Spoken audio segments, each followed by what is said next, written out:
Sawadee Cup. Welcome to Phuket. Here we are, it's your round 20 preview.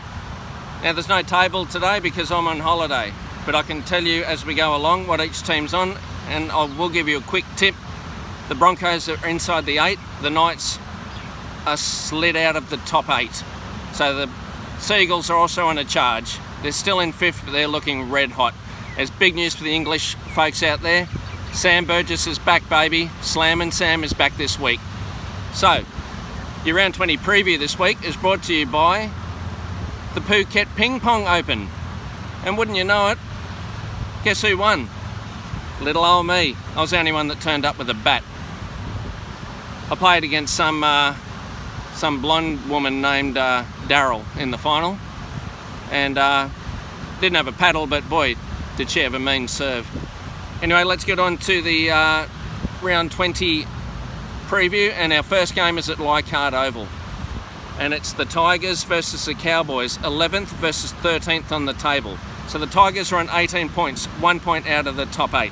The Cowboys are on 16 points. Hence, well, it's a must-win for both teams, but if the Cowboys lose this, they're in all sorts of trouble. But big news, Michael Morgan is back in the 6th jersey. So massive opportunity for the Cowboys. They've got to make a run now, and it has to start. I'm looking forward to Morgs versus Benji. Morgan versus Marshall should be an absolute beauty. And Cohen Hess versus SN Masters out in the centres. Cohen Hess has been moved. The centres has been a problem area for the Cowboys all year, with a lot of injuries and just a lack of class, to be honest, out wide. And I think at home at Leichhardt, it's the Tigers for me. Tigers by 6. And just quickly, Chris McQueen has been named on the extended reserves bench. He may sneak into the side, but we'll just have to wait and see when the teams run out on Thursday night. Okay, Friday, 6 o'clock, we move to Mount Smart in Auckland. For another, they're all crunch games from here. There's 6 games to go until the playoffs. It's the Warriors, the unlucky Warriors versus the Raiders. It's 12th versus 4th. The Warriors are on 17 points, the Raiders on 26. They consolidated their spot in the top 4 with a brilliant win at Panthers Stadium, with John Bateman absolutely starring. He belted the Panthers, he pummeled them. And Josh Hodgson is absolutely ripping teams apart. He's back to his best. He's scheming, he's running with the ball, his kicking game with Aiden Caesar and Jack White, and you've also got Josh Hodgson kicking out of dummy half. The Raiders are looking really solid in that top 4. Now, the Warriors, they were so unlucky against the Eels last week. It's caused all of the controversy this week. Controversy, either, whatever you want, go for it. The 4 officials from that Warriors game have been dumped. They may as well be here in Phuket with me. They're gone. But will it be enough? Can you just totally blame the officials? I don't know. Either way, the Warriors have to win, whoever's in charge. I'll give you a tip. If there's a 50-50 call this week, you'd expect the Warriors are going to get it. Now, Steve Kearney, he was pissed off. He wanted the strip rule to piss off. And guess what? I think after this game, Warriors fans are going to be pissed off because their season is going to be just about down the toilet. I'm picking the resilient Raiders with their rugged Englishmen up front. I think they're going to set the tone, set the standard. It's the Raiders all the way. I'm picking Hodgson and Bateman and Elliot Whitehead to lead the way again. Chance Nickel-Klokstad back home against the club he couldn't get into, the top side, because of RTS. I just think the Raiders are going to have too much. Raiders by 8. All right, Friday night. Huge game. This could be the game of the round. The Broncos versus the Storm. The Broncos are on a charge. They're into 8th. They're on 19 points. They're clear by 1 point of the chasing pack, the peloton. And leading the way out in front of the Storm, who are upset by the Seagulls in Golden Point with about 30 seconds to go. Now, the Broncos are normally the Storm's whipping boys. And with the Storm on the rebound, this is a really hard one for the Brisbane Broncos. We'll see where the Broncos are really at. They've got no Tavita Pangai Jr., he's been suspended. Hayne Pass, nearly a slip of the tongue. Payne Haas is absolutely smoking it up front. Him and Matt Lodge are really setting the platform for Darius Boyden and Anthony Milford to work their magic out the back. Now, I'm really looking forward to Payne Haas up against Nelson Asafa Solomona. It's going to be like 2 monster trucks just colliding I think, though, Cameron Munster, well, he loves playing at Suncorp. He loves belting the Broncos. And I think the Storm, they surely got a wake-up call last week, and their first half just wasn't up to Storm standard. I'm expecting a rebound this week. The Storm to win by 10, even though it's at Suncorp. Now let's move to Super Saturday, and it is the brilliant Manly who mugged Melbourne. They went from pretenders at the start of the year. Who had them in their top 8? Well, guess what? Manly could be in the top 4 by the end of this year. They are absolutely smoking it under Des Hasler. They're killing it. He's got them firing. It's the Seagulls versus the Knights. 5th versus 9th.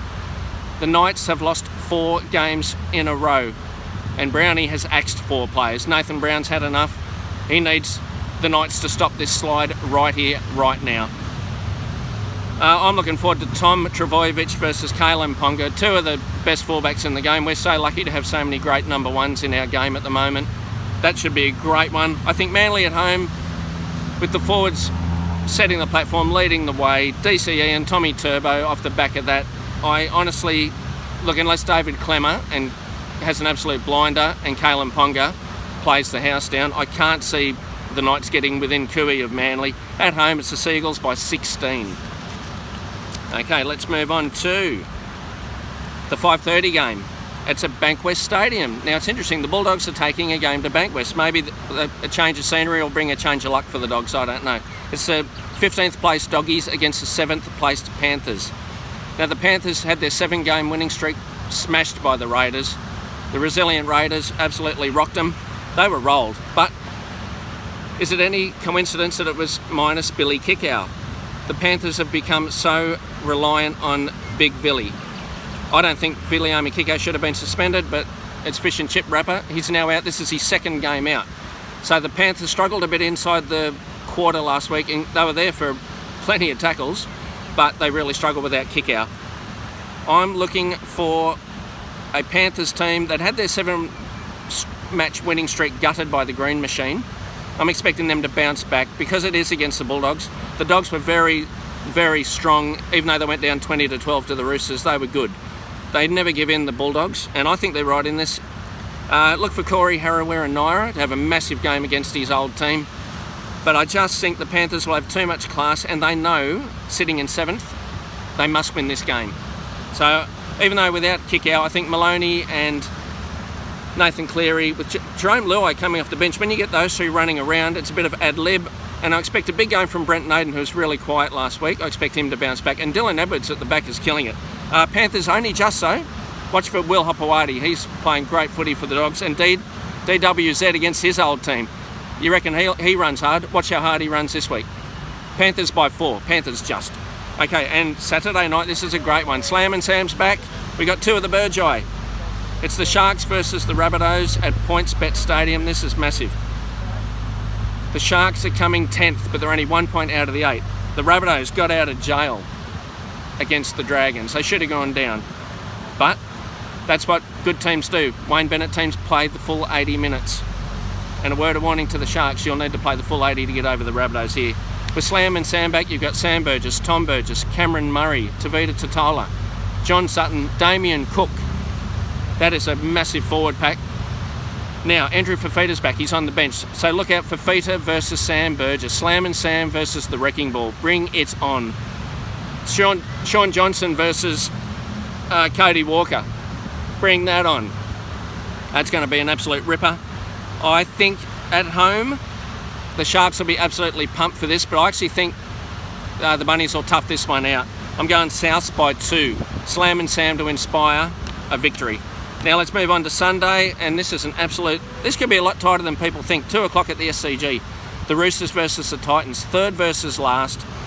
English people, alert, Callum Watkins is playing his 2nd game. He had a really good debut last week, but he's up against Latrell Mitchell. This should be an absolute beauty. Another bit of news, Ryan Hall is out for 2 to 3 weeks with that patella injury.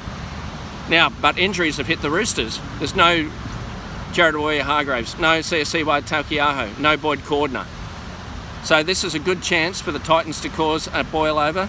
But with James Tedesco, he's the number 1 player in the world at the moment at fullback for the Roosters. I think with Keary and Mitchell, Watkins, his job is just to shut Latrell down. But watch Latrell better watch out because Callum will give him something to think about when Callum's got the ball.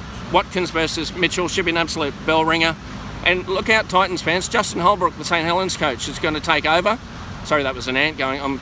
There's a lot of ants here, a lot of insects. That was an ant going over the screen.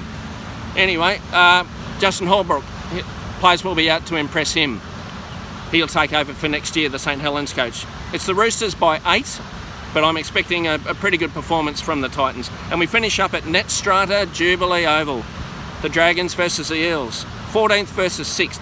Now, a lot of people are saying 26 points will actually make the finals this year, which means St George have to win every single game. That's why last week's last-second loss was an absolute heartbreaker for Dragons fans. But Gareth Widdop and James Graham played their part, and I think Gareth Widdop could have the final say in this. He wants to leave the Dragons and the NRL on a high. He's got 6 games to go. He's the key to this. The Eels did slip the net and got a very controversial win against the Warriors. They were lucky.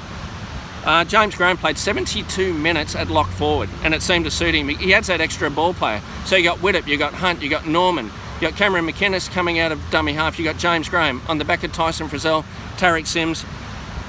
I know the Eels have a fantastic back row and a brilliant back 5. It's huge and it's quick, but I'm going to go and upset. I think Gareth Widdop, second game back, he'll have even better timing. I'm going to go the Dragons by 4 in my upset of the round. Cobcoon Cup, thank you very much for viewing my round 20 preview from Karon Beach in Thailand.